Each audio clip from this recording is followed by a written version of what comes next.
bandla. Yes. Manje uNkulunkulu uthi step out by faith.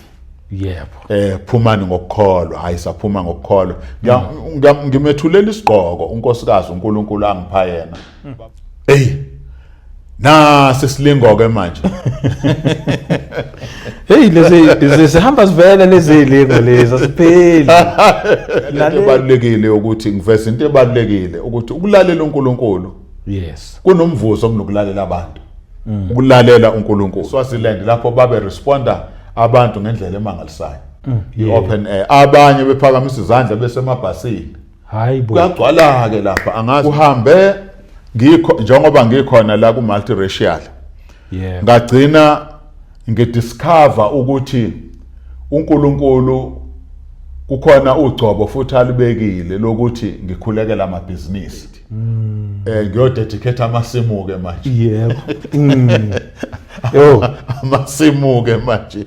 Ngibeke izandla phezulu kwamasimu, anoint amasimu.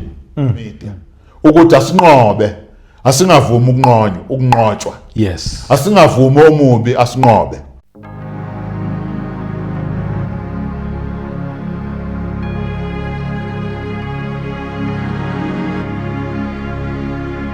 Welcome once again kwiKota2 Media. Igama lami ngomduduzi ngwakashabangu. Asiphinde futhi sibonge umoya ongcwele ekhona phakathi kwethu. Ngiphinde ngibingelela abangcwele kwizindawo zonke la kufinyelela khona imessage yeKota2 Media. Siyabonga njengama returning viewers. Siyabonga futhi mhlawumbe uyaqala ukuhlangana nale channel ngizothi nje mina ungasashintshi ungayindawo la ekhaya sikhuluma indaba ezimnandi ezithinta umuntu kanye noNkulunkulu. Akukho kunye indaba ezilapha nje siyakukhuthala, siyakhuthazana, nani niphinde nesikhuthaze nangama comments. Ngisakhuluma nje ngama comments. Ngiyabonga ukuthi futhi ni commenta kahle bazalwane, sayibonga Nkosi, nokuthi niya like, ni share le msebenzi, ni subscribe, nikhulise umsebenzi wenkosi lo wasekhaya wasembusweni lo msebenzi. So nje ngiyanibonga nangama channel members, support yenu inhle ngendlela esimangaliso, angazi ngathini, ngibonga nje ngani. Namhlanje since ngilayisho angihambile kusesekhona impela, ngisesenomphostoli lapha, ngisahleli naye, ngisalokhu nje sithola lezi indaba lezi ezimnandi. Umphostoli uNcube zimnandi nje lezi indaba alokho esishalela zona ezubufakazi. Sizwile ke last time eza nje nobufakazi. Mangithola nje mina akekho kwi-level eyodwa inkosi imsebenzisa le nale, kodwa uyena ozosikhulumela. Ake sikwelcome baba uNcube, siyabonga kakhulu futhi it's an honor kahle ukuhlangana nawe. Mase ngizwa nje imessage nohambo lwakho nenkosi, kukhulu lokho, akusiyona into encane, even nakubabukeli emakhaya nje impela nje kukhulu ngendlela esimangaliso. Sayibonga Nkosi ngawe ukuthi kulesikhathi sethu basesekhona obaba abalimele ivangeli ngalendlela, ukuthembeka nje enkosini. Engikutholayo nje ukuthembeka, ulalele kuphela. Siyakwelcome nawe futhi uphinde ubingelele. Yebo. Sekusekhaya la. Hayi sekusekhaya. Ngiqale kuwe bakushabangu. Ngishilo ngathi hayi sogcina inceyo impela hayi. Ulifanele la eshowe. Kakhulukazi ke ngibuyele kumbukeli weKota2 Media. Amen. Ngoba le channel iyabukelwa. Sayibonga. Iyabukelwa kakhulu le channel. Inabalandeli abaningi. Ngiyakubingelela mbukeli weKota2 Media. Amen. Sibonga ithuba namhlanje ukuthi sizoba nawe la ngisaqhubeka nobufakazi, ngoba ngifakaza ngomsebenzi owenziwa inkosi uJesu Kristu empilweni yami. uJesu Kristu umsindisi, uJesu Kristu umphilisi, futhi umkhululi wabantu, ngoba kwenzeka kimi. Lokho akwenza kimi angakwenza nakuwe mbukeli weKota2 Media. Noma ngabe ubusukusiphi isimo, noma ngabe umuntu osuphelelwe ithemba, noma ngabe ubusu ukade impilo yakho uyibona ukuthi angeke isashintsha, kodwa uJesu unamandla. Mina ngizokuqinisekisa ukuthi uJesu khona. Yebo. Uma ungamkholwa nje ukuphela ukumkholwa. Uma ungamkholwa nje mbukeli weQuarter to Media akabuke ngaphandle lomuntu futhi akakhethi ibala lomuntu nokuthi uzalwe emndenini onjani uqhamuke emndenini onjani noma ufunde kangakanani noma ufundile kuJesu Kristu uma uza kuye uzowenza umsebenzi ophelele wawenza nakimi ingakho ngila kulolu hlelo kule platform yeQuarter to Media ukuzofakaza ngoJesu. Yes.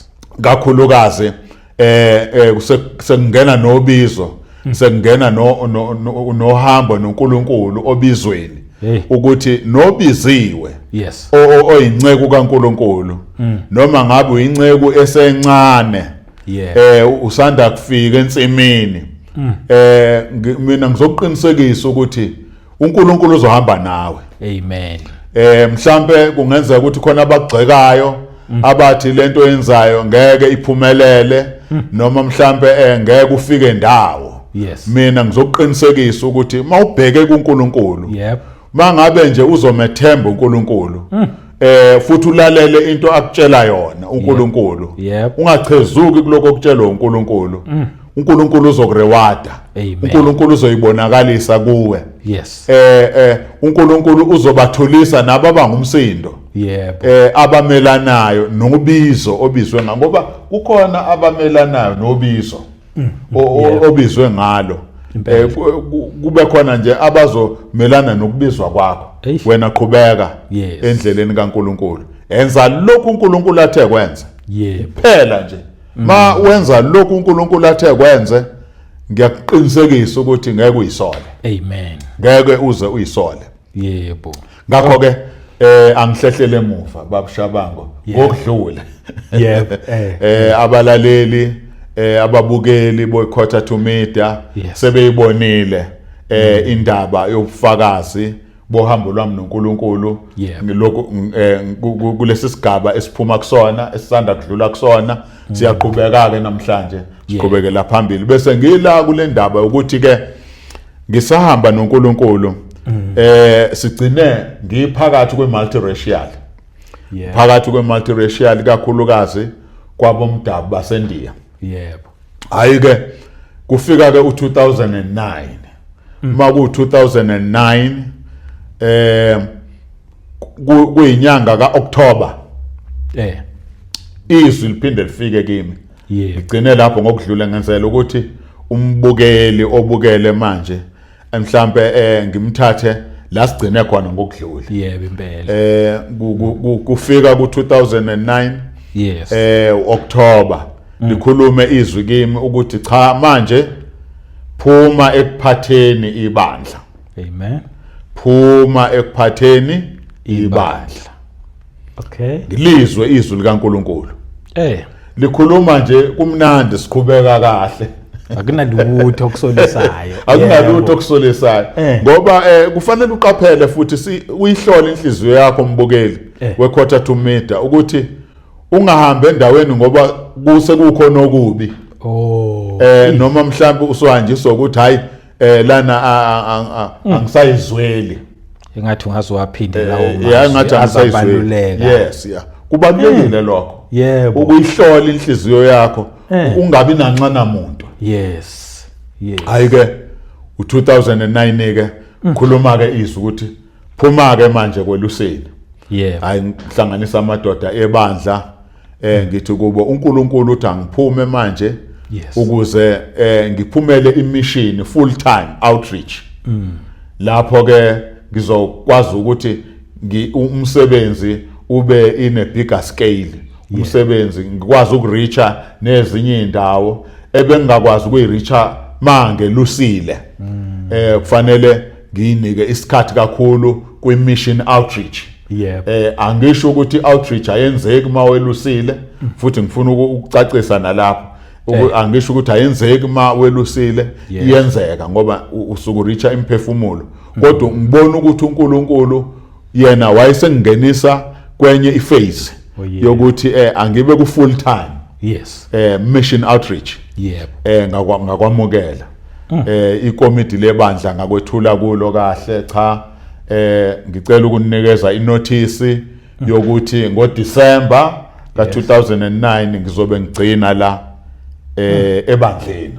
Yebo. Ngicela ukuthi ke kube nethuba lokuthi kutholakale omunye umfundisi ozongena emva kwami. Oh. Ayibandla ke amadoda ebandla bese suggesta ukuthi hayi sicela kube uwe mfundisi ngoba wena ozokwazi ukubona alright no methembayo ukuthi ngoba thina bese thembe wena. Yebo. Hayi ke bese ngimbona ke omunye owaye naye nje ongangimbona ukuthi unana sesidingweni ke nje kodwa uyinceku kaNkuluNkulu hayi ngimrefayeke ebandleni bese ngithi ke ngizohlala nani la ebandleni ngale inyanga ezintathu ze notice. Ngizobe ngikhona umfundisi omusha uzoqala ngikhona abone ukuthi bengikhonzisa kanjani kwenzeka kanjani abone nje indlela ajwayele ibandla. Nganaye ke umfundisi omusha October, uNovember, uDisemba la ngivalelisa ibandla. Ngivalelisa ibandla. Okunye ke nje njengoba kade sihlangana nje nomunye wabo ubaba uShabango wakhona ukukhuluma lo baba ubaba uNaido kumina sengihamba wathi mfundisi usebenzile phakathi kwethu asikaze sikusole akukaze kube khona lutho olusolisayo ngawe. Yebo. Futhi asikaze sizwe ukuthi khona usuke wamthinta la kwabesifazane kakhulukazi. Yes. Yes, siyabonga. Nalokho ngathatha udumo lolo ngathatha ukubonga lokho ngakudlulisela kuNkulunkulu. Ngakudlulisela enkosini uJesu Kristu ngoba sifanele ukugcina ubufakazi. Singagcini nje ngokufakaza ukuthi njengoba ngifakaza la kukhotha to media kube nje amazwi omlomo. Amazwi omlomo noma mhlambe ukuthi mhlambe kufanele ngibonakale kukhotha to media cha hayi ngalokho. Kodwa kuukuthi lobu bufakazi lobu buphinde futhi ngibuphile. Ngibuphile lobu bufakazi lobu. Kube into engiyiphilayo engezohlala nje iba amazwi omlomo kodwa kube into engiyiphilayo. Ibalulekile le nto kakhulu.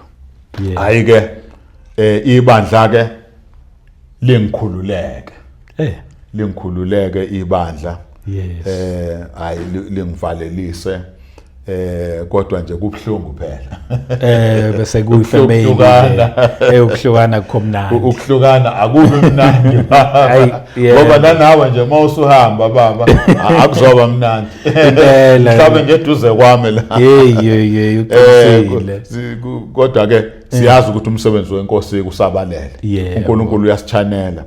Masifunda encwadini yazenzo mhlawumbe sisakhuluma ngendaba yokuhlukana.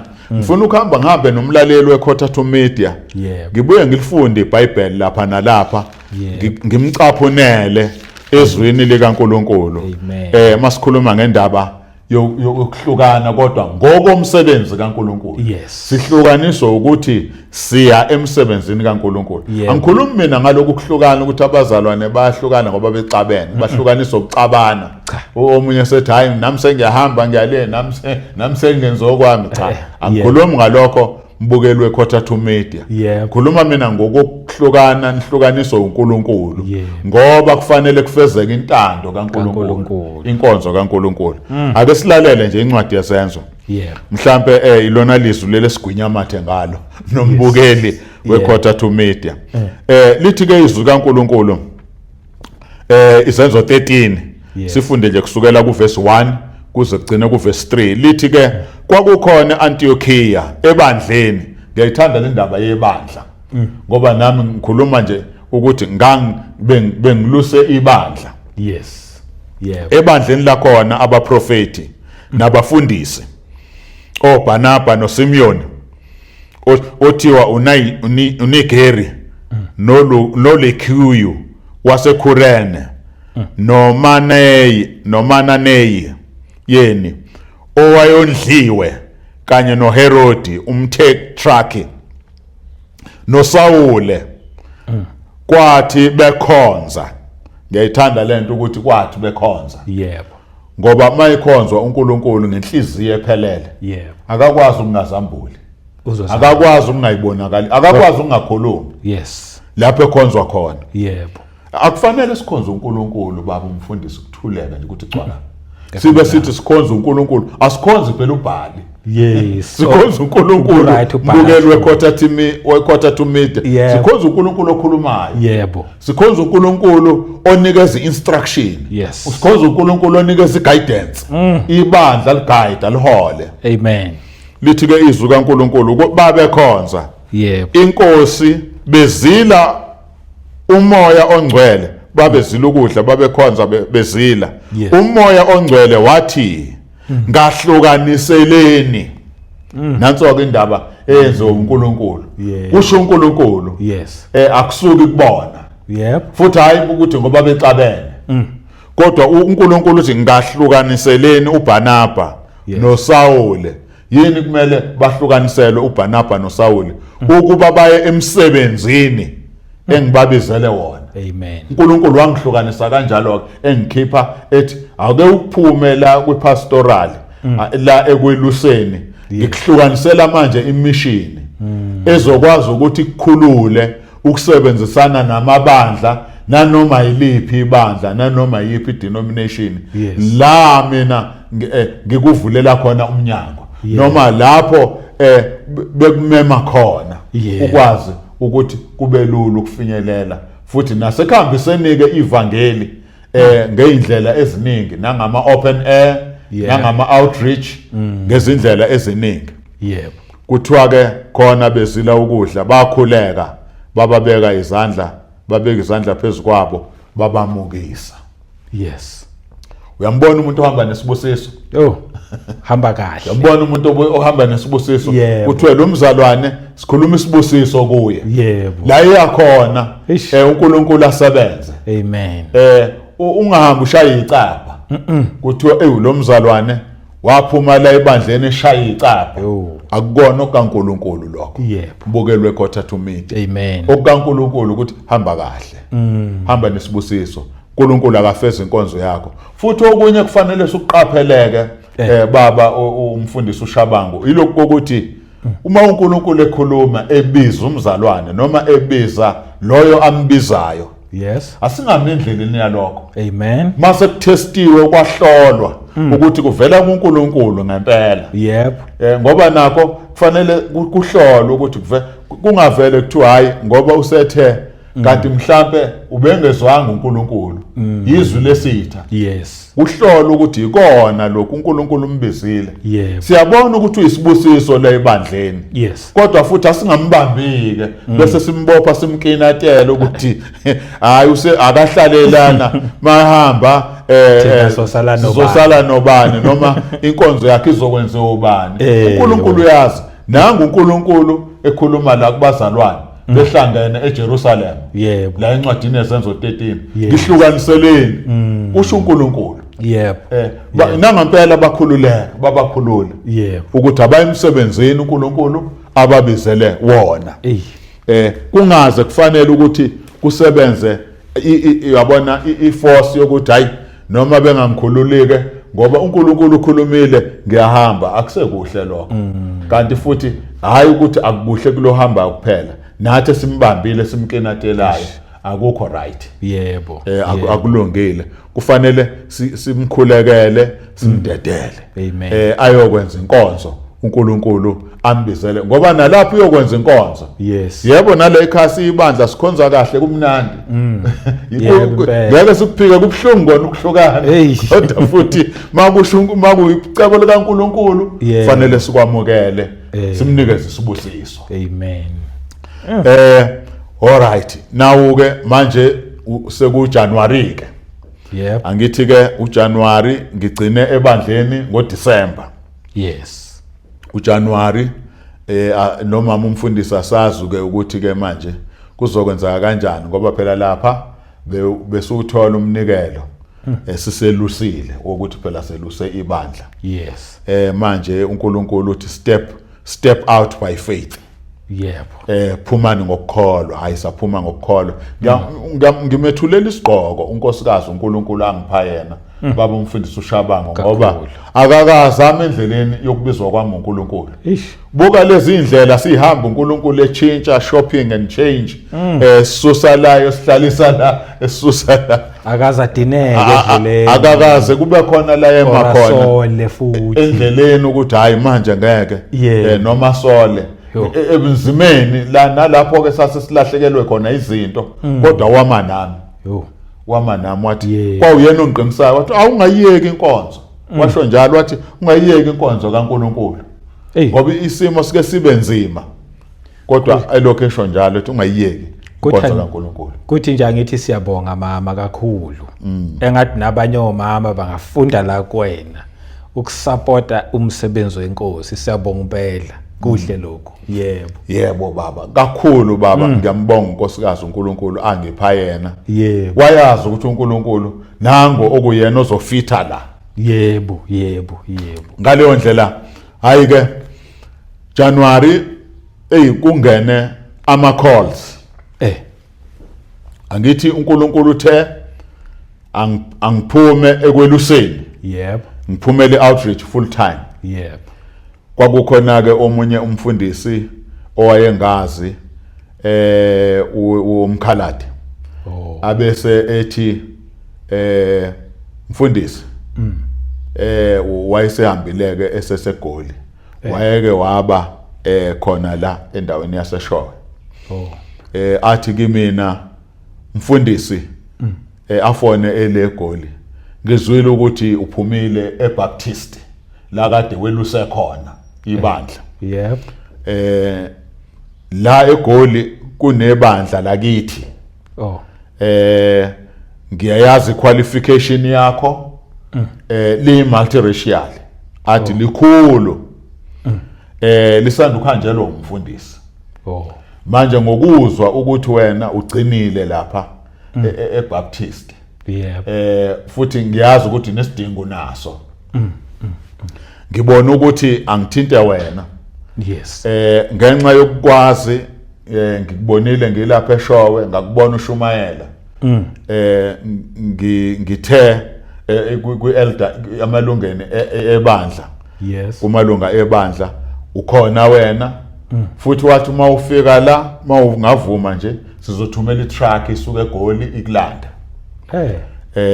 Ufike welusele libandla wathi linayo imali ungakhathazeki ngemali linayo imali li stable nendlu yokuhlala nemoto konke kukhona futhi izokunikeza isalary nje hayi ukuthi mhlambe bazobe beciciyela ba financially uyabo ukuphela wena uvuma awuzokwenziswa ngisho interview sengibachazela ukuthi qualification yakho ithini kwi theology.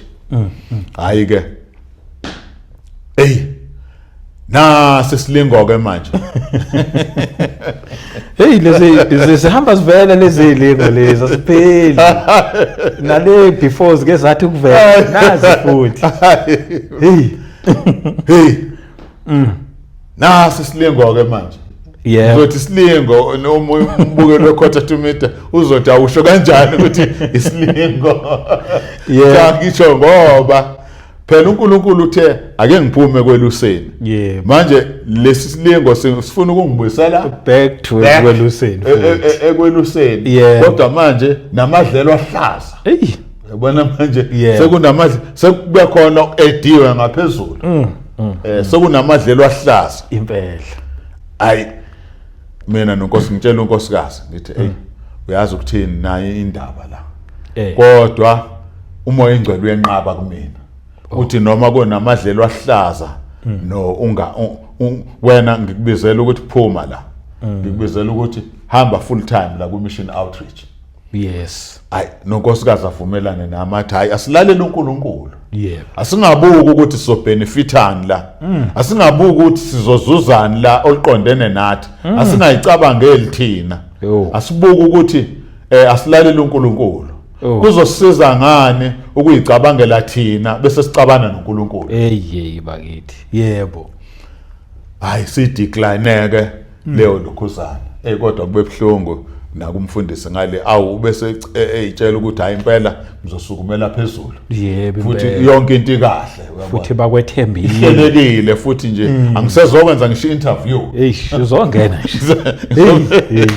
hey hayi ke uNkulunkulu ke njengoba sikhuluma nje mbukelo weKhotatha to Media ngikhuluma ngalento ebalulekile ukuthi ngiveze into ebalulekile ukuthi ukulalela uNkulunkulu yes kunomvuzo kunokulalela abantu ukulalela uNkulunkulu yebo kuthi kusathi phuma lelo cingo lolo kungenolunye hawo labantu bahlukene kungenolunye olungasavelike eGoli manje yes oselivela khona around endaweni malingena lolu cingo luthi mfundisi uNcube sizwile ukuthi uphumile ebandleni ushile eBaptist labe sikwazi ukhona sinebandla lisendaweni ethile angisezoyisho ke indawo kodwa nje bathi sinebandla lisendaweni ethile yep line instrument linakho konke laba abangicelayo bayibandla labamhlophe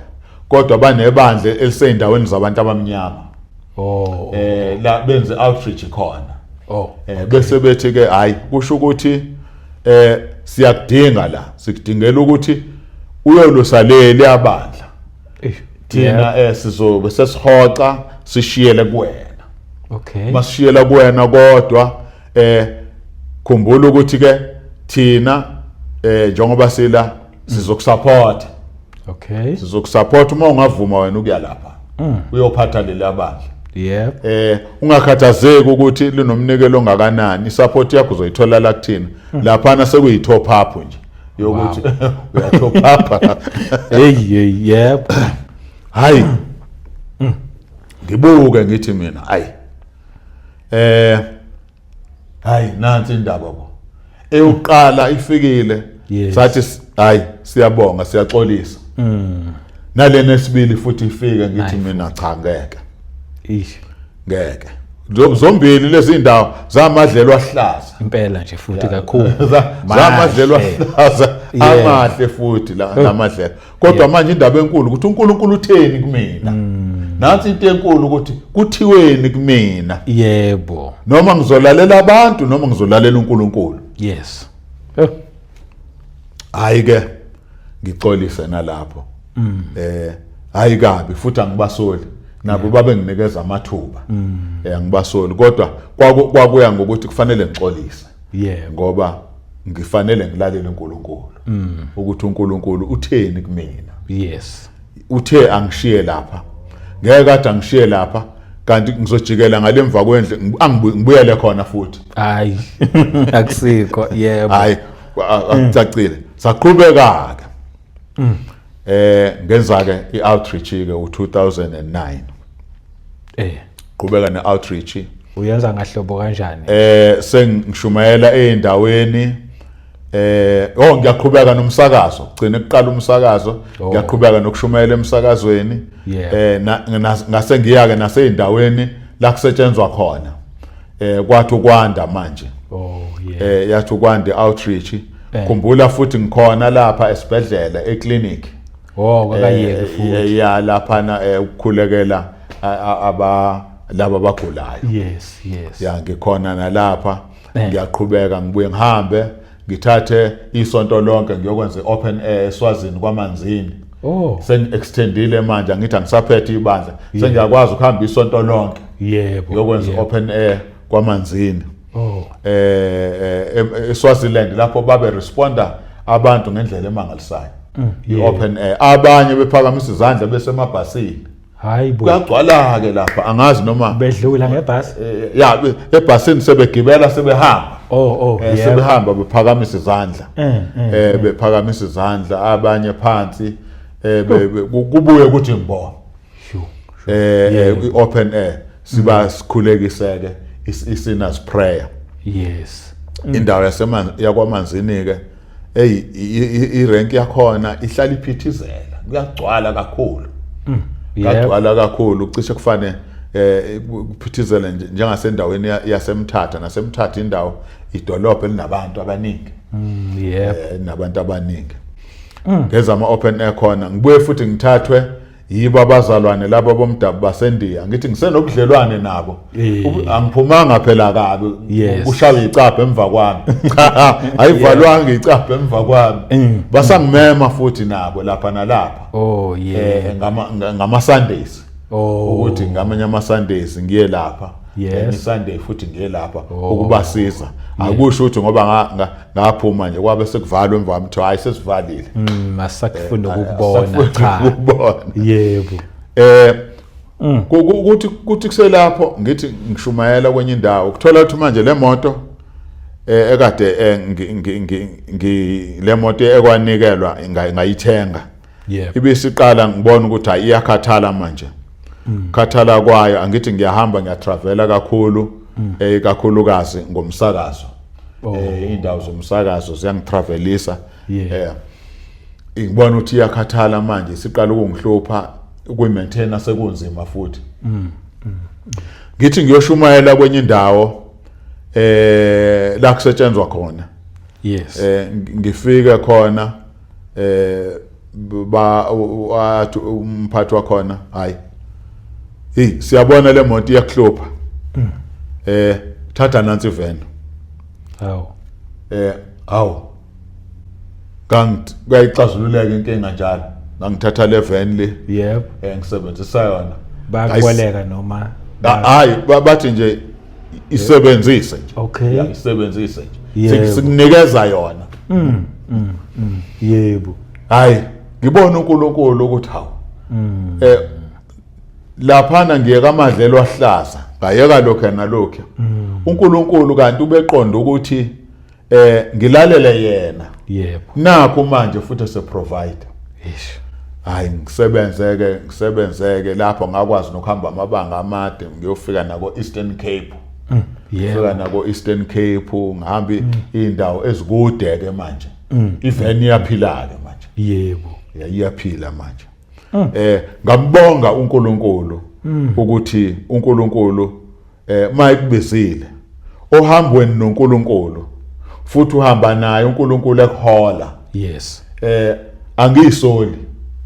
angisoli ngalokho ayike kuqhubekeke kugcineke sekuvuleka umnyango ukuthi manje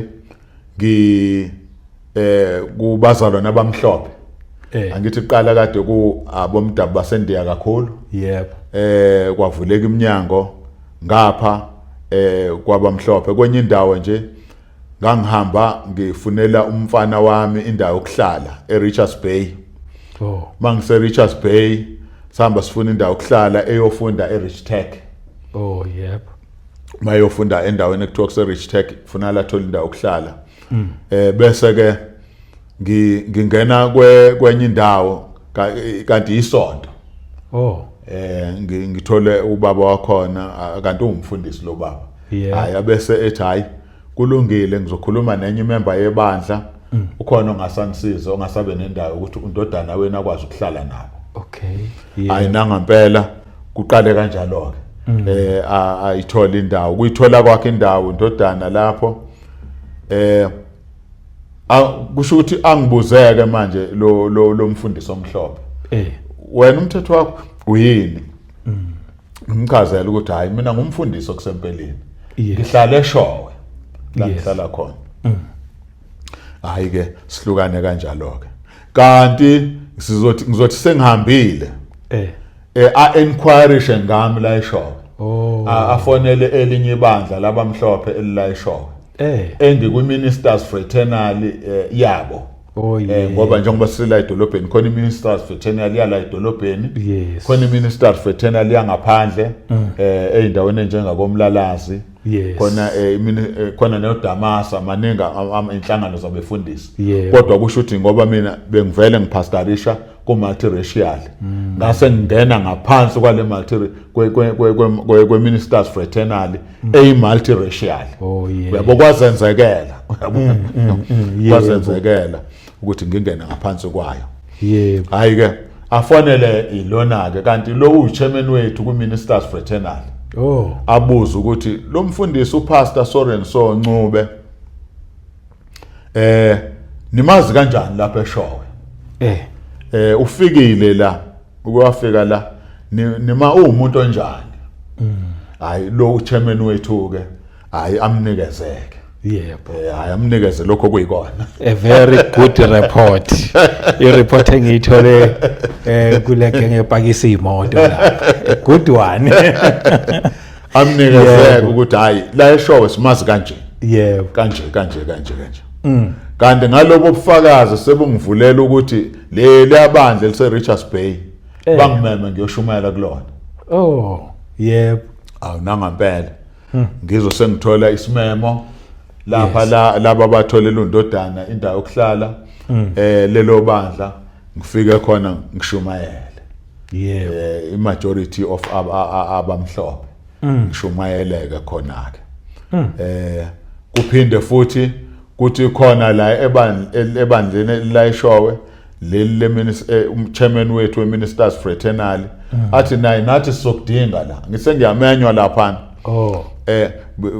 ngiyaqala ukushumayela phakathi kwabamhlophe kakhulukazi i-majority yabo noma kungekho phela ubandlululo sekwaphela lokuthi khona abamhlophe khona abanjani kodwa sengisho i-majority ngiyaqala ukushumayela lapha ngase ngimenywa elinye la eShowe baqala bangimema la eShowe ngashumayela nala eShowe kwahamba okay nalabo bomdabu basangimema nabo kwagcina seku nala ibandla lala eNgekerke nabo bangimemeli of iAfrikaans ke manje sengaseyona English bangimema nakhona ngabona manje kuvuleka iminyango yabo kodwa ke before bangimeme la ku Ngekerke kwenzeka ukuthi i-leadership yebandla bangibiza bathi lana sifuna ukuthi udedicate leli bandla ulikhiphe from the past ulibeke ekuthenini ibandla nje elimukela wonke umuntu elimukela wonke umuntu so ke kwafika nabanye abefundisi bakomkhulu bebandla ngidedicate nje hayi ngoba ngiyimember yakhona kodwa babo bathi sibona wena ukuthi siyacela ukuthi uzolidedicate leli bandla ulinikele kuNkulunkulu isakhiwe kade sakhiwa ekwakhonza abanye sebadlule emhlabeni la ngavuma ke la dedicatewa ke ngalidedicate ngalinikela kuNkulunkulu kabusha ukuthi ke se uNkulunkulu lana akusekho manje ukuthi mhlambe kuyobuye khona kube khona ukwesaba ukuthi mhlambe khona umncele othile akukho umncele sonke siyakhonza siyakhonza njengoba nje kukhona enkonzweni yabo kukhona inkonzo engena yokuqala eAfrikaans kube khona inkonzo yesibili engena eyisiZulu khona lana ngoba bayivula le ndawo bathi kimi noma kuukuthi ngifuna ukwenza i-counseling ngikwazi ukusebenzisa le ndawo nakhona ke bake bangimeme ngishumayele ivangeli lenkosi uJesu Kristu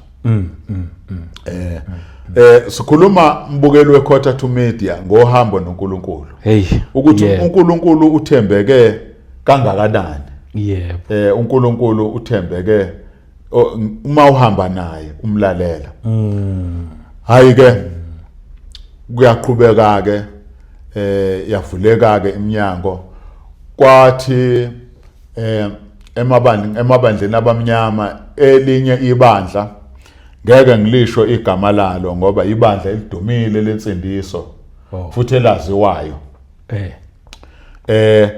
babe ngazi ngesikhathi ngiseseMelmont kwathi noma sesila eShowe kwatholakala ukuthi bahanjelwe umfundisi mabehanjelwe umfundisi bangicela wasuka omunye khona endaweni zaseMelmont wesa wathi kumina mfundisi uNcube siyakwazi usashumayela eMelmont futhi siyazi ukuthi awukwazi untshontshe umuntu webandla out sicela usisize okwamanje asinamfundisi hayi ke nangampela ngithandaze ngivume kusho ukuthi kanye ngenyanga ngihambe ngiyekhona ibandla lensindiso hayi ngoba ngiyimember yakhona kodwa ngokuthi nje bakholwa uJesu. Oh yebo.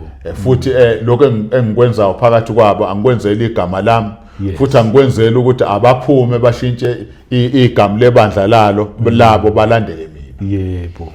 Ngathi nje ngenza inkonzo bangamukela kanjalo ngibakhuthaze mokuphela inyanga kanye ngenyanga ngibenzisa inkonzo yesidlo ngavuselela nabanye abasebehlehlile uNkulunkulu engisebenzisa ukuthi bavuseleleke.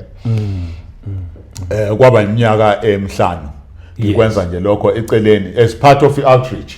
Wayekela ama-outreach kodwa laphana ngiyasiza nje iwing hayi ukuthi sengibuyele kweluseni ngifuna ukuthi yebo singamlahli angasali umbukeli wequarter to mid ukuthi hawu awusubuyele futhi kweluseni cha kwakuyiwing nje ukuthi once in a month ngikwazi ukuthi bafike ngibahlanganise kanjalo kwaphinda futhi kwashona omunye umfundisi endaweni yaseBhamshela khona indawo mawudlule eBhamshela kuthiwa kuseHolongo kwashona omunye umfundisi lapho owayengazi wala eShowe kodwa enomsebenzi wakhe le endaweni yaseHolongo mayisedlulile emhlabeni wayese engakadluli wayaleza inkosikazi wakhe wathi mangishona ngidlule emhlabeni ngicela eShowe ningibizele umfundisi uNcube eze azophatha ibandla la noma eze azonisiza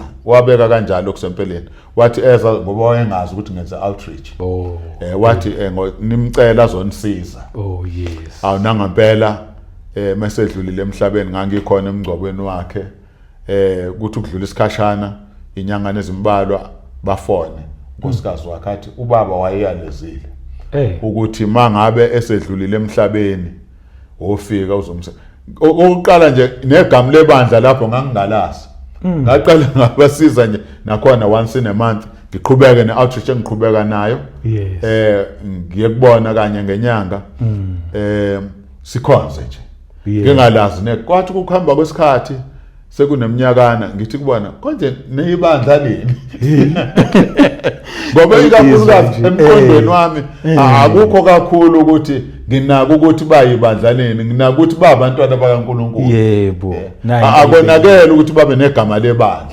igama lebandla lona elutho ubeza umuntu ethi igama lebandla alifunakali no alenze lutho igama lebandla bukelwe quarter to media liuhlelo nje lukuhleleka ukuhleleka ukuthi nje ibandla libe i-denomination linegama elibizwa ngalo liyaziwa yabona akwenelutho lokho mina ekubizweni kwami ngibizelwe ukusebenzisana namabandla ahlukehlukene emzimbeni kaKristu amen kusho ukuthi abakholwa uJesu yebo abakholwa uJesu manje ke hayi ngiqhubekeke ngibalekelele kanye kanjalo kodwa ngicelile la kwi-outreach ngicelile la kwi-outreach yebo uNkulunkulu ke angisebenzise ngaleyo ndlela kwahamba ke kuqhubeka ke umsebenzi kaNkulunkulu embukelwe quarter to media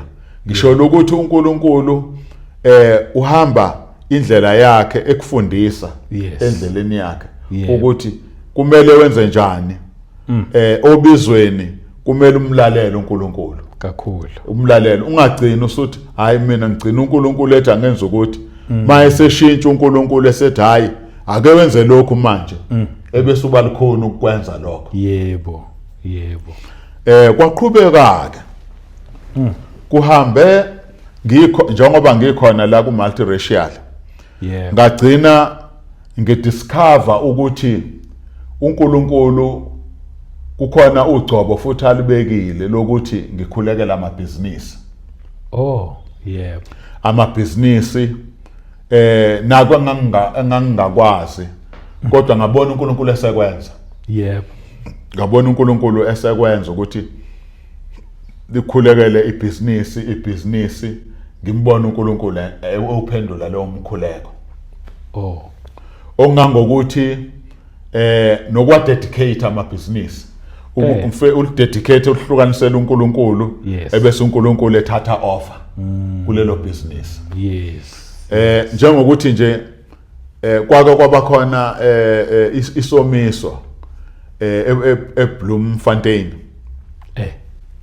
Makunesomiso kukhona ke abazalwane ababengasi abamhlophe bamabhunu basebethi awufike la sicela ukuthi uzokhuleka la kunesomiso esikhulu.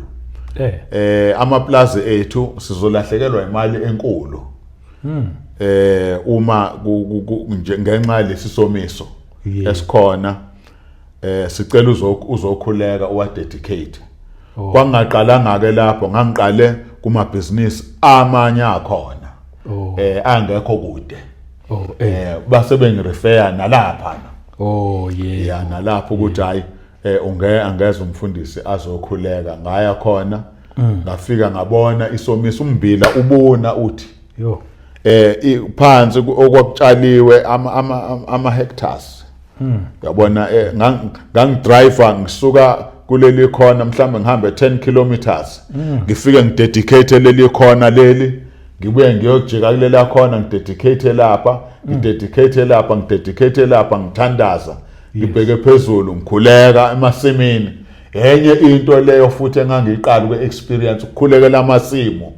Wawuhola umoya ongcwele noma ngathini wezwa izwi noma umoya ongcwele nje nawe uyithola usuwenza nje? Kusho ukuthi le ndaba iqale ngesikhathi ngidiscover ngoba khona izinto uNkulunkulu akudiscoverisa zona. Ngesikhathi ngidiscover ukuthi uNkulunkulu ungiphathisile nalenkonzo ukuthi ngikwakhulekela amabhizinisi. Ngwakhulekela ngoba ngase ngeke ngawakhulekela amanye kodwa lawa ayezothengwa. Mhlambe kutholakala ukuthi usobusinessman ufuna ukuthenga ibhizinisi elikhulu mhlambe libiza amamiliyoni amaningi. Uzoqala engibize ngikhuleke. Ukuthi okokuqala sibuze ukuthi leli business kufanele yena lithenge noma ngalithengi. Sibuze kuNkulunkulu. Ngiyakuzwa manje. Bese ngiphendula uNkulunkulu ukuthi hayi akalithenge makufanele alithenge. Makufanele angalithengi angalithengi. NgokukaNkulunkulu. Ngoba uNkulunkulu wazi thina la singazi khona. Ubona la singaboni khona. So kulawo ma experiences anjalo ke uNkulunkulu ezibonakalisa. Ezibonakalisa ibusiness. Mhlambe kwenye ngiyakhumbula enye experience nje business lalile eFoxcrust. Kukhona ufuna ukulithenga. Angazi angisakhumbula libiza amamiliyoni amangaka. Liwile. Liwile livaliwe sekuhluma utshani. Bahlela ke bangibiza ukuthi baqala kwabuza umbuzo ukuthi silithenge noma singalithengi. uNkulunkulu wathi kimina abalithenge. Mina ngikaze ngilibone ngamehlo. Ngakaze ngilibone ngamehlo. Hayi balithenga. Base bethi hayi silibona libiza. Awukhuleke uNkulunkulu ehlisa imali. Ngakhuleka uNkulunkulu ayehlisa imali. Bakithi. Mayise ehlisa imali balithenga. Base belithengile base bethi ke hayi awufike ke uzolidedicate. La ngafika khona ngathuka ngamangala. Ngabona ugwadule phela lolu. Ugwadule. Sekumele ngishutshane emayadini. Akhona. Hey ngathi lolu gwadule lolu imanager zama lapha kude. Babukela ukuthi kuzokwenzakalani la ngizolidedicate kanjani leli business. Ngiphethe ibhodlela leolive oil lokuhlukanisa ukudedicate. Uzodedicate le ndawo ngidedicatele uNkulunkulu. Ngizoyidedicate August. August ngikhumbula kahle. Ngalo August ngizodedicate leli business. Hayi ke ngilidedicate bayabuka. Ngibheke phezulu kuNkulunkulu. Ngilidedicate ikhona nekhona. Ngilidedicate ikhona noma umfundisi ukhona hamba naye. Ngiqede lapho lalizovulwa ngoSeptember. Ngiqede ukulidedicate kade liwile nje kugwadule livulwa ngoSeptember. malivulwa liqale lifunction September October ngoNovember baletha ubufakazi ukuthi leli business selinama order amaningi kangakanani within 3 months within 2 months ngoba kwakuyinyanga yesithathu le August lidedicatiwe laqala lavulwa la ngoSeptember October ngoNovember seliyarana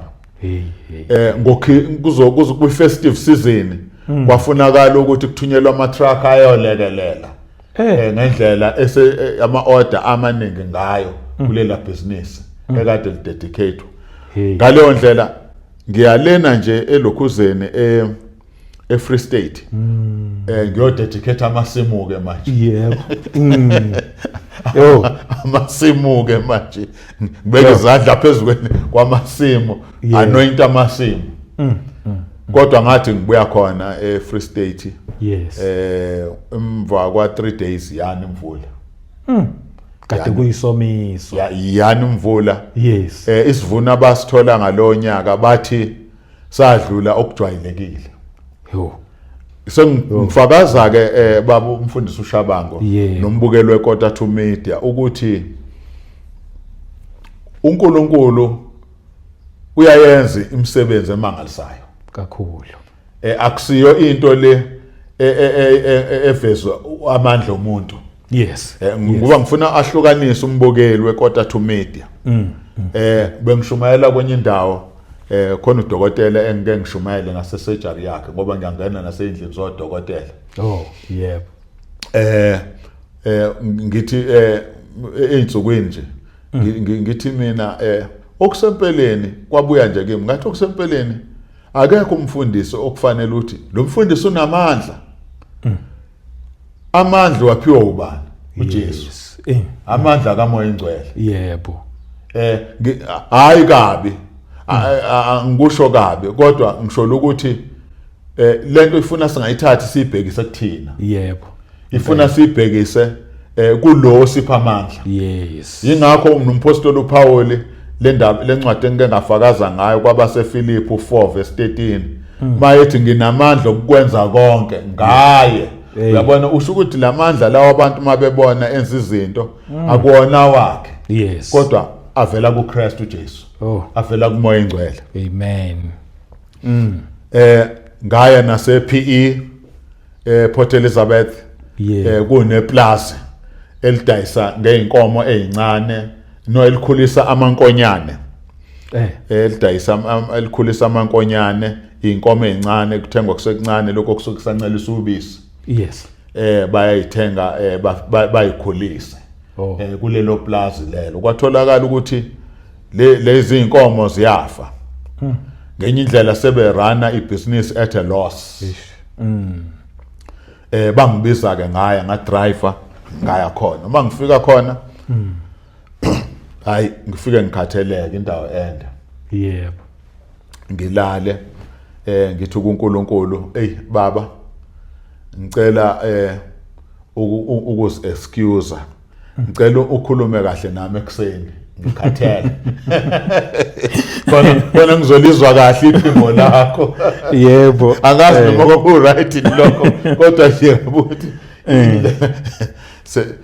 silele la ku BNB ngathi baba njengoba ngifike la ngikhathele ngimvithi angizokwazi ukuzwa kahle bawukhuluma nami manje ngikhathele kanje ebusuku ngicela ukuthi ekseni unginikeze strategy sonke ukuthi leli business ngizolidedicate kanjani hayi uNkulunkulu has a sense of humor bamtshela ukuthi ukhathele uyakwazi accommodate nje ubaba wethu ubaba wethu uNkulunkulu mbukelo weKota 2 Media ungesabi uma uNkulunkulu uya kuNkulunkulu ngisho lokho okwenzakalayo ungathi uzenze mhlawumbe iSuper Giant uyabona kanti isimo khuluma nje kuNkulunkulu isimo sinjena uNkulunkulu uzokwazi ukuthi uyakuzwa kunjalo fuze lize lithi izwi kaNkulunkulu uJesu umpriest omkhulu ozwelana nathi ngisho nasebuthakathakeni bethu lapha encwadini yamaHebheru. Yebo. Hayi ke ngilaleke. Hayi ngithi nje hayi ngizolala nje ngikhululeke ngiphumule, hayi ngilale ngikhululeke ngiphumule. Kuthi ngo4 ekseni aqala khuluma uNkulunkulu. A download manje. Yes. Ukuthi strategy uzokwenza kanjani la kuleli plus. Uzolidedicate kanjani? Oh yebo. Hayi ngivuke ekseni. Yes. Mangivuka ekseni ngizoqala ukudedicate ngabo 7. Yebo. Kodwa senginikeziwe yonke into ukuthi ngizodedicate kanjani. Sengicitshelile ukuthi uzoya endaweni ethile, ufika endaweni ethile, ufike utheli anointing oil, la utheli olive oil okusempeleni. Yes. Olive oil nje lethengwa esitolo. Amafutha olive oil ufike uwathele. Yes. Uwathele endaweni ethile, uzofika la uthandaze la uthele olive oil. Hayi nangempela ngenza lokho namakhona. Yes. Hayi ngikwenze ngidedicate hayi siphinde silale seku ilanga cishe ilanga esonto ya ngoba sifike kumgqibelo silale ngesonto kuzofanele ngidrive sibuye ngomsombuluko. Sa driver sabuya ngomsombuluko. Emva kwalokho yafika ireport ukuthi iplazi zishintshile izinto. Njengoba kade lingayingenisa iprofit, njengoba inkomo izilwane kade zifa, kunoshintsho manje. Isiyangena iprofit, ukufa kwezilwane lezi ebekade idayiswa, ebeyikhuliswa lamankonyane ebethengwa azokhulisa ukuthi abe zinkomo, adayiswe sekhulile sekuzinkomo, awasafi. Laqhubeka ke lelo business laqhubeka kuze kube namhlanje. Wow. Lisasebenza. So uNkulunkulu engidiscoverisa engibonisa uNkulunkulu ukuthi nakhona endabeni yamabhizinisi uNkulunkulu uyinakile abantwana bakaNkulunkulu. Yebo. Ukuthi asebenze kuona ngoba uNkulunkulu la emenywa khona uyangenelela. Yes. Ngeke ummeme uNkulunkulu entweni uthi uyinikela kuNkulunkulu angangeneleli. Impela. Uyangenelela uNkulunkulu kuleyo nto amenywa kuyona ukuthi angenelele kuyona. Ngoba namakhaya moludedicateile wahlukanisela uNkulunkulu. uNkulunkulu uyangenelela. Lelo khaya abeka isandla sakhe. Nemoto ohamba ngayo moyidedicateile wayinikela kuNkulunkulu. uNkulunkulu uyasibeka isandla sakhe kuleyo nto. Konke nje okulethwa uNkulunkulu. Ukuthi uNkulunkulu akube uyena okuphathayo owengamelayo. uNkulunkulu uyengamela kukho. Amandla Nkosi. Ngakho ke bukelwe Kota to Media. Yebo. Sihlabela phambili ohambweni noNkulunkulu. Yibo lobufakazi. Yebo. Ubufakazi ngoJesu. Ukuthi uJesu uma usumamukele futhi ma usumukela ubizo likaNkulunkulu. Yes. uNkulunkulu akahambe kushiya endleleni. Angisho ukuthi izimo ezinzima ayifiki. Yes. Azisho ukuthi uNkulunkulu kushiyile. Yebo. Azisho ukuthi uNkulunkulu kushiyile. Ulokho khona. Usuke khona uNkulunkulu. NakuJobe wayekhona uNkulunkulu. Yebo. Wayekhona uNkulunkulu. Yebo isitha sagadla. Sagadla isitha kodwa kugcina ngasona. Yes. uNkulunkulu wayefuna ukuthi abe nezwi lokugcina. Yebo. Ukuthi okay Sathana ungayitsheli ukuthi kuzogcina wena. uJobe wambusisa uNkulunkulu okuphinda phindiwe kunalokho ayenakho ekuqaleni nangeingane nangayimfuyo nangakho konke ekugcineni ngoba wama ethemba uNkulunkulu. Yes. Kwathi noma unkosikazi wakhe esethi mthuke lo uNkulunkulu. Yep. Uvela ufe. Ngoba sewehlelwe igameko ezinje. Yebo. uJobe wathi ngeke. Ngiyazi ukuthi umhlengi wami ukhona. Yes. Ngabona umntwana kaNkulunkulu usabukele nje la ku Kota to Media. Yebo. Mhlambe uwe lo osungabaza uNkulunkulu. Mhlambe uwe lo uNkulunkulu athi wena usuyangigabaza manje. Kade ungethembe ekuqaleni kodwa ngokwehlelwa izimo usushiye mina uNkulunkulu. Usufuna amanye amathemba. Usufuna usizo kwezinye indawo. Yebo. Awusalufuna usizo kimi.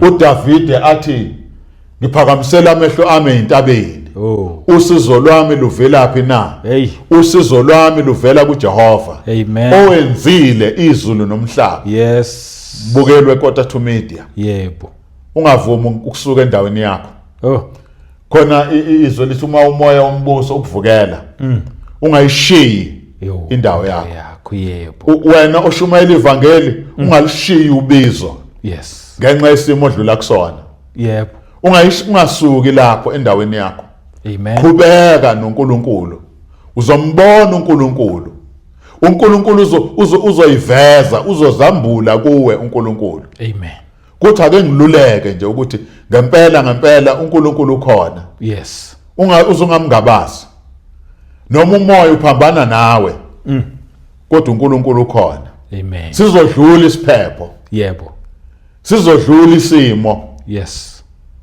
uzovela uNkulunkulu azibonakalise kuwe ukuthi njengoba ekubizile ngeke akushiye endleleni nami njengoba ngifakaza ukuthi siyohlanganisa iminyaka engama40 ngiku mission field ngaresigna emsebenzini kudala ngaresign emsebenzini yonke leminyaka uNkulunkulu belokho ekhona enami ngapha esigodini phansi uNkulunkulu benami anyuke nami anyukele phezulu ngiyakukhuthaza ke namhlanje kulolu hlelo nje ngiyakukhuthaza ukuthi awubuyele kuNkulunkulu phenduka nje ubuyele kuNkulunkulu uphinde futhi umethembe uphinde futhi uthi uNkulunkulu noma kunje kodwa mina ngizokukhonza noma isimo sinje mina ngizoqhubeka ngizokukhonza ngoba uNkulunkulu ukubhekile uma lithi izwi kaNkulunkulu encwadini yesambulo kuyobongwa namaqhawe onqobayo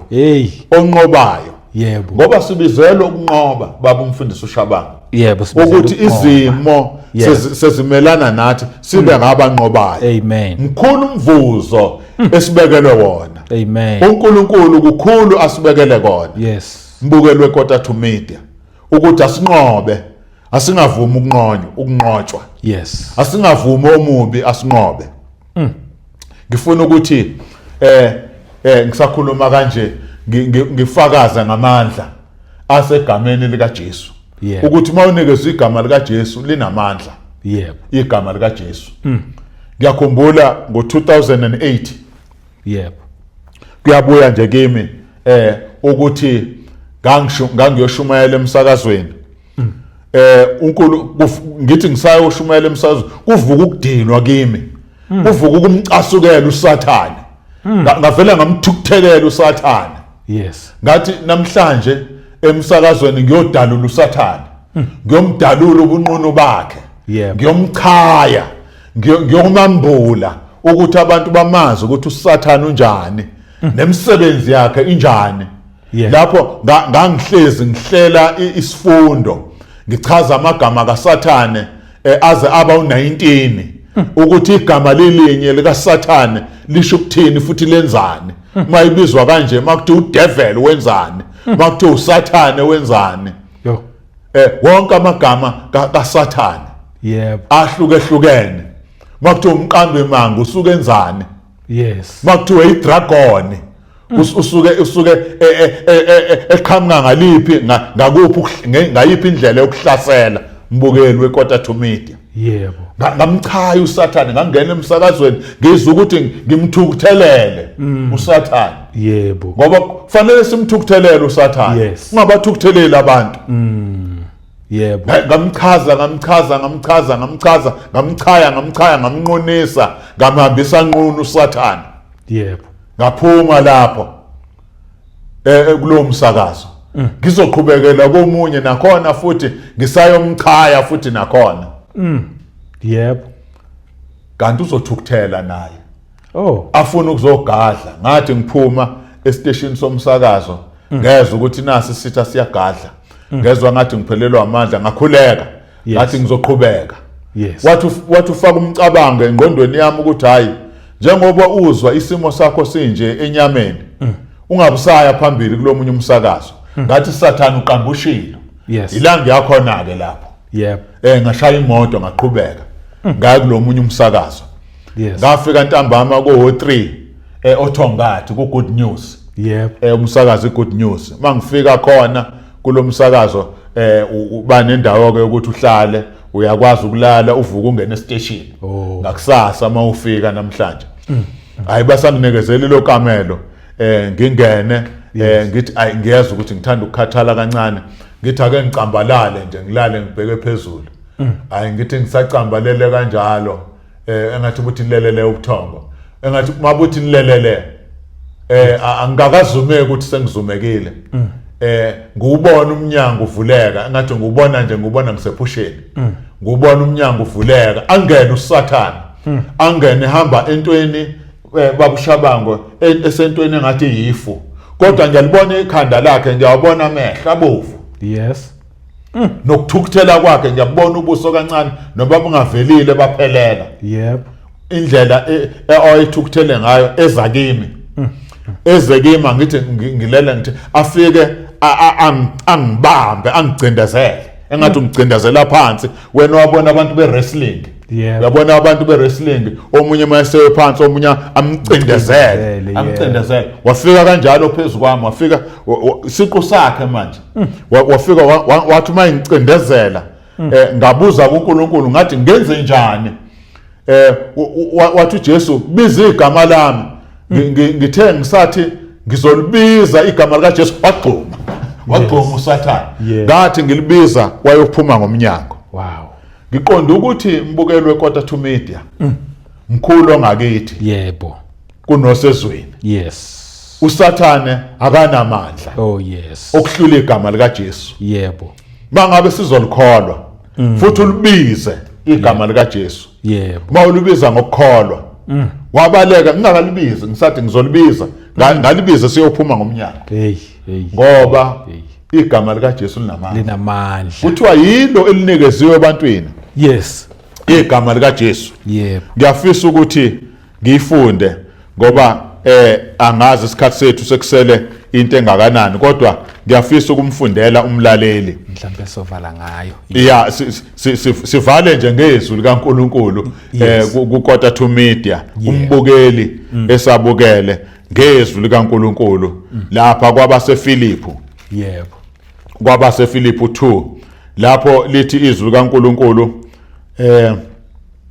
ngithanda lapha lithi ngalokho ke uNkulunkulu wamphakamisa kakhulu wamnika igama ufuna ukunaka lokho mbukelwe Kota to Media igama wamnika igama eliphezulu kwamagama onke ukuze kuthi ngegama likaJesu amadolo onke aguqe abasezulwini abasemhlabeni nawo basemhlabeni nawo abangaphansi komhlaba nezilimi zonke zivume ukuthi ngokuthi uJesu Kristu uyinkosi kube inkazimulo kuNkulunkulu uyise ngivala ngalokho mbukelwe Kota to Media ngikushiya nombiko ukuthi ungangabazi unikezwe igama likaJesu banamandla ufakazi banamandla ngendlela esimangaliso ukuthi kanti ubaba akathanda umuntu kuphela uthanda ngisho nendalo esiphila kuyona uyakwazi ukuyelapha lo fakazi extraordinary bunamandla ngendlela esimangaliso siyabonga ithi mina ngingamoshi usukhulumela uqedile umpostoli siyabonga kakhulu inkosi ayikubusise ikugcine ikusebenzise kuze impela kuze kufike ekugcineni lokho nje kusebenzisa impela kube zibusiswa nje zodwa siyabonga kakhulu ngabo bonke ufakazi osiphe bona futhi ngiyakholwa vela sikakaqedi sizophinde futhi siqhubeke futhi ngomsayo inkosi uphinde siqhubeke lapho esigcine khona ngiphinde futhi ngibonge kubazalwane eindaweni zonke ngiyanibonga kakhulu inkosi iyanithanda nathi sanithanda ngendlela esimangaliso sewuzwile okungaka utholakala ungakamamukeli uJesu Kristu hayi ungayisoli mthathe manje yisi isikhathi lesi mhlawumbe namazi okugcina sivaleke manje mbukeli weKota to Media amen siyabonga akubanga iphutha ukuthi uqondane nalolu hlelo kodwa kube icebo likaNkulunkulu ukuthi wena uthole lolu hlelo mhlambe kukhona nabanye obacabangayo ukuthi bazosizakala mangabe ubapostela le ubanikeza ulwazi ngale channel yeKota 2 Media ungangabazi ukudlulisela kubona ukuthi awubukela awulalelela nampo ubufakazi ngoJesu nanti izwi likaNkuluNkulu elizokuphilisa. Ngiyafisa ukuthi ngikukhuthaze kulokho. Ngiphinde futhi ngisho inombolo yocingo. Siyacela impela. Ithi 0733 856754. Kuma social media ungabhala nje ku TikTok uthi Dynamite Gospel Outreach kanjalo na ku Facebook.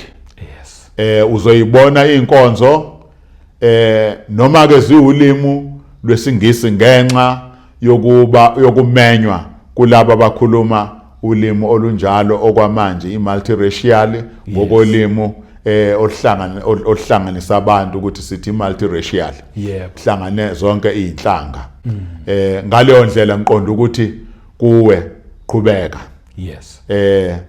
noNkulunkulu ulalele. Sengize ngafunda kancane nesiJalimane mfundisi. NesiJalimane. Ngiyayibona iAfrikaans ke ngoba sayifunda thina ezikoleni ngalezi ayikhathi zethu zakudala. Kodwa noma sengasekho ezikoleni kodwa ke iyangisiza manje njengoba sengishumayela ngishumayela ivangeli nokuthi ngibuye ngithi ipotsho kancane ngapha esiJalimaneni ngibingelele ngibonge futhi nangase isiJalimane ngisho futhi ukuthi uNkulunkulu akubusise ngoba labo amaJalimane mabebingelela bathi kutheni mukene okusho ukuthi good morning. Masithi siyabonga sithi danke shon. Ma kuqhubeka ke njalo inkosi kubusise God signedish. Mbukeli weKota 2 Media uNkulunkulu akubusise. Ngibonga nami uNkulunkulu hayi ngoba ngangifanele ukuthi ngithole lolu bizo noma ngibe kule platform kodwa kuumusa kaNkulunkulu. Ngiyabonga baba. Siyabonga kakhulu. Hayi asivele nje sibonge. Siphinde sibonge futhi nasemakhaya. Inkosi inibusise nigcine ngomsa wenkosi uJesu Kristu. Asiphinde sihlangane futhi kwivideo elandelayo. Amen.